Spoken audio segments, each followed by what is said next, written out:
Hello, hello! Bienvenue sur Jésus Talk, votre rendez-vous d'échange hebdomadaire. Dans ce nouveau podcast, nous allons repartir aux origines, au commencement. Nous allons voir que dès le commencement, des fondements importants aux yeux de Dieu sont mis en place et nous allons essayer de les mettre en lumière ici. Alors, es-tu prêt à faire ce saut dans le temps avec nous ? Mais avant de continuer, si tu cherches à renforcer ta foi, à approfondir ta relation avec Jésus, tu es là où il faut être. Alors n'hésite pas à t'abonner, ainsi tu ne manqueras aucun de nos épisodes inspirants, nos conseils éclairés par la Bible, des histoires édifiantes et des moments de rire divin. Nous voilà au commencement de la Genèse. Et oui, Genèse veut dire commencement. Et si nous allons dans Genèse 1, versets 1 et 2, donc on est bien d'accord, c'est au tout début de la Bible, il est dit au commencement, Dieu créa le ciel et la terre. Or la terre était désertique et vide. Les ténèbres couvraient l'abîme et l'Esprit de Dieu planait au-dessus des eaux. Que peut-on comprendre de ces deux premiers versets ? Qu'au commencement, tout était chaos, c'est-à-dire qu'il régnait un désordre fou. La chute de Lucifer, astre de lumière, avait déjà eu lieu, car il avait voulu prendre la place de Dieu, être au-dessus de lui et être adoré à sa place. Lucifer, ou communément appelé Satan, était rempli d'orgueil, et c'est cet orgueil qui a causé sa chute. L'orgueil, c'est une manière de penser qu'on se suffit à soi-même, c'est-à-dire que nous n'avons pas besoin de Dieu dans notre vie. Quand on y pense, c'est la philosophie des temps modernes, c'est celle qui dit que l'on peut être notre propre Dieu, notre propre maître. Cette doctrine est à l'opposé de ce qu'enseigne la Bible, et ce n'est pas une coïncidence. D'ailleurs, en parlant de Satan, connais-tu une des différences fondamentales entre les hommes et les anges ? C'est que les anges ne sont pas comme les hommes. De manière physique, bien évidemment, même s'il leur arrive de prendre apparence humaine. Mais parce que les anges n'ont pas été créés dans le même but que les hommes. Ils sont comme des soldats, des créatures qui exécutent les ordres de Dieu. Ils n'ont pas de deuxième chance, comme nous le voyons d'ailleurs avec Satan et ses anges déchus. Au contraire de nous les hommes, nous avons cette grâce de pouvoir être réconciliés définitivement avec notre Père en Christ, nous rappelant que nous avons une place privilégiée et unique dans le cœur de Dieu. Si nous allons dans Genèse 1, verset 26, nous voyons qu'il est écrit « Puis Dieu dit, faisons l'homme à notre image, selon notre ressemblance, et qu'il domine sur les poissons de la mer, sur les oiseaux du ciel, sur le bétail, sur la terre, et sur tous les reptiles qui rampent sur la terre. » Nous pouvons voir ici que l'homme, donc toi et moi, a été fait à l'image de Dieu, c'est-à-dire un être avec ses caractéristiques. Mais attention, lui ressembler ne veut pas dire être Dieu. Il s'agit d'une ressemblance spirituelle. Nous sommes corps, âme et esprit, au même titre que notre Seigneur Jésus, Dieu le Père et Dieu le Saint-Esprit.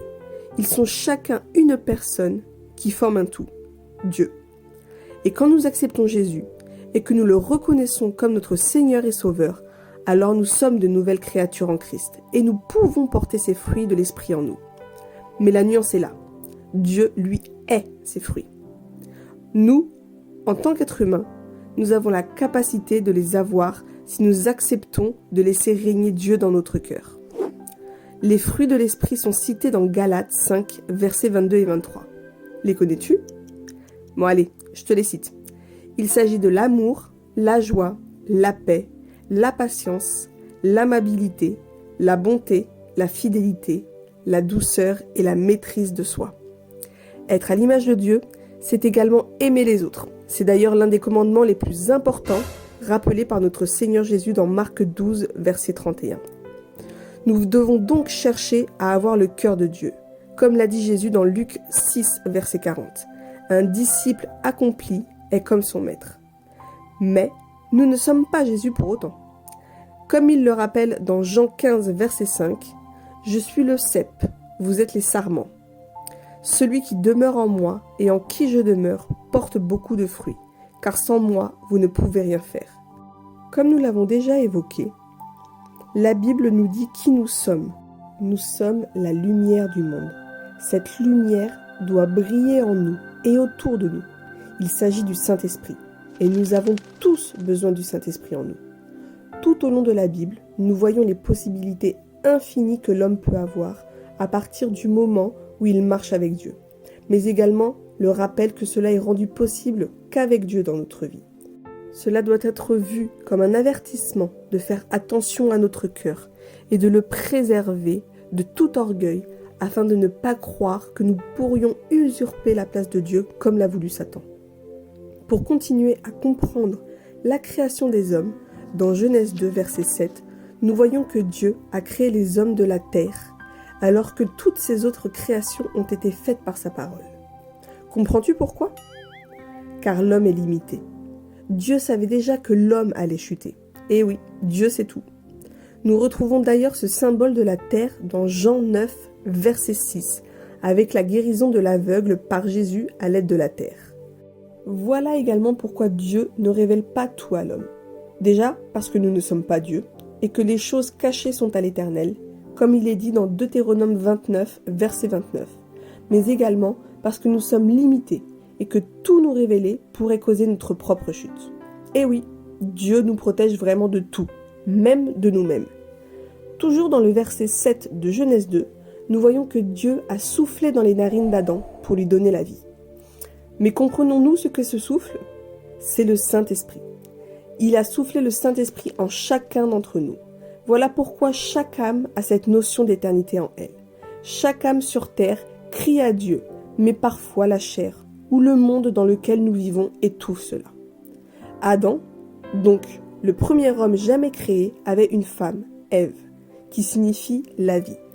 Non seulement la femme est celle qui porte la vie, mais elle est également l'image de l'Église décrite dans la Bible.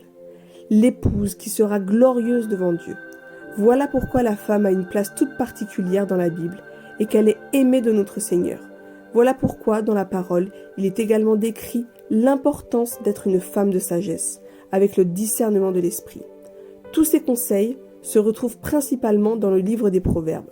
Par exemple, Proverbe 14, verset 1, il est dit « La femme sage bâtit sa maison, et la femme insensée la renverse de ses propres mains. » Nous retrouvons également, dès le livre de la Genèse, l'importance du mariage. Et oui, Dieu est un Dieu d'amour, et il a béni l'amour entre l'homme et la femme, à travers le mariage, qui reste un acte sacré devant Dieu. C'est Dieu qui a créé cette union, comme nous pouvons le voir dans Genèse 2, verset 24. C'est pourquoi l'homme quittera son père et sa mère, et s'attachera à sa femme, et ils deviendront une seule chair. Ou encore dans Matthieu 19, verset 6.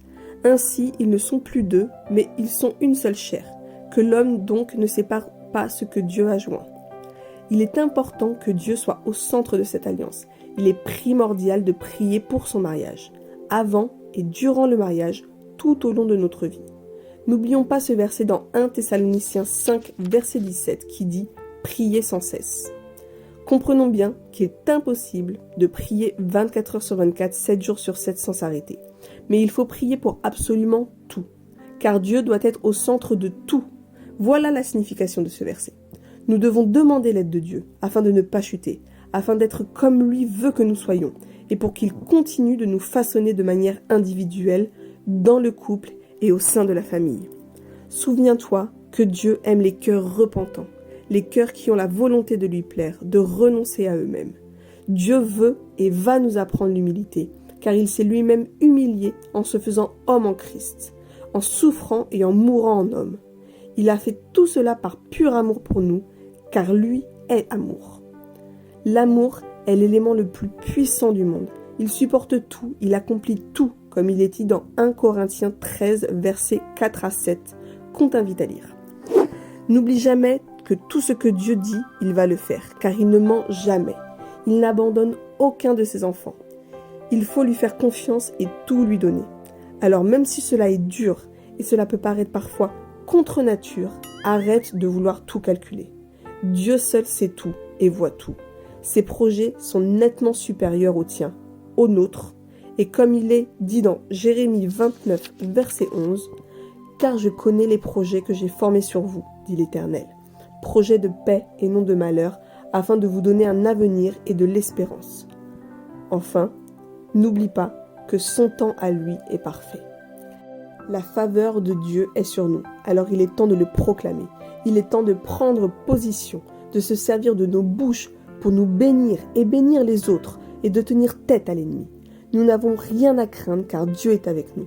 Voilà pourquoi il est primordial pour chaque chrétien de connaître son identité en Christ. On se retrouve la semaine prochaine pour une nouvelle exhortation. Passe une belle semaine avec le Saint-Esprit.